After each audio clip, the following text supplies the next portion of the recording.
Assalamualaikum warahmatullahi wabarakatuh. Halo anak-anak, apa kabar kalian semua? Bu Guru harap kita semua sehat-sehat saja ya.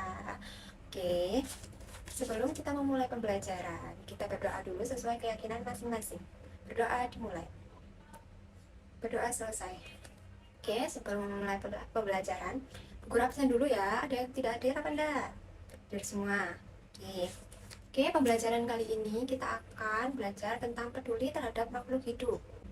Untuk tahapannya sendiri, kita akan melakukan kegiatan mengamati gambar atau video pembelajaran tentang bagian-bagian tumbuhan dan fungsinya. Untuk tujuan pembelajaran kali ini yaitu siswa dapat mengidentifikasi bagian-bagian tumbuhan beserta fungsinya. Nah, sebelum kita masuk ke dalam pembelajaran, kita harus tahu dulu apa sih peranan tumbuhan terhadap makhluk hidup. Peranan tumbuhan sendiri terhadap makhluk hidup itu banyak sekali ya. Mungkin beberapa di antaranya adalah sebagai sumber makanan bagi hewan dan manusia. Yang kedua, sebagai penghasil oksigen. Ketiga adalah untuk mengurangi polusi udara. Dan masih banyak lagi peran tumbuhan terhadap makhluk hidup. Setelah kita mengetahui peran tumbuhan terhadap makhluk hidup, kita masuk ke materi inti, yaitu mengenal bagian-bagian tumbuhan beserta fungsinya. Untuk itu, kita lihat gambar di atas ya. Ada contoh tumbuhan. Yang pertama, bagian-bagian tumbuhan. Ada akar. Akar adalah bagian tumbuhan yang biasanya tumbuh di dalam atau di bawah tanah. Yang kedua ada daun. Daun adalah bagian tumbuhan yang tumbuh berhelai-helai pada batang. Daun sendiri ada yang berwarna hijau, kuning, coklat, dan masih banyak yang lainnya. Yang ketiga ada batang. Batang adalah bagian tumbuhan yang tumbuh di atas tanah. Biasanya terdiri atas cabang ataupun ranting. Yang keempat ada bunga. Bunga sendiri adalah yang akan menjadi buah. Bunga memiliki banyak warna yang menarik, contohnya putih, ungu, merah, merah muda, dan lain-lain. Bagian selanjutnya adalah buah. Buah adalah bagian tumbuhan yang berasal dari bunga.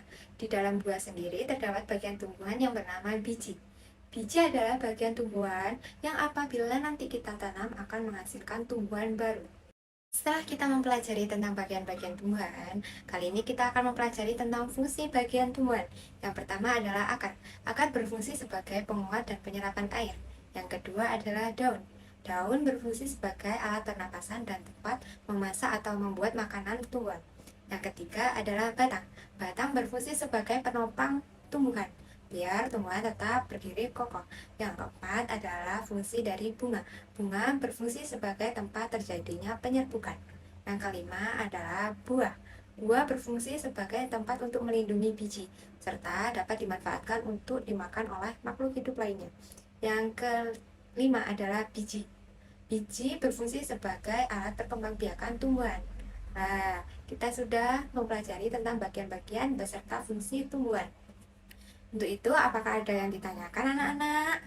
Sampai sini paham? Jika ada yang ditanyakan, bisa angkat tangan dan bertanya ya. Oke.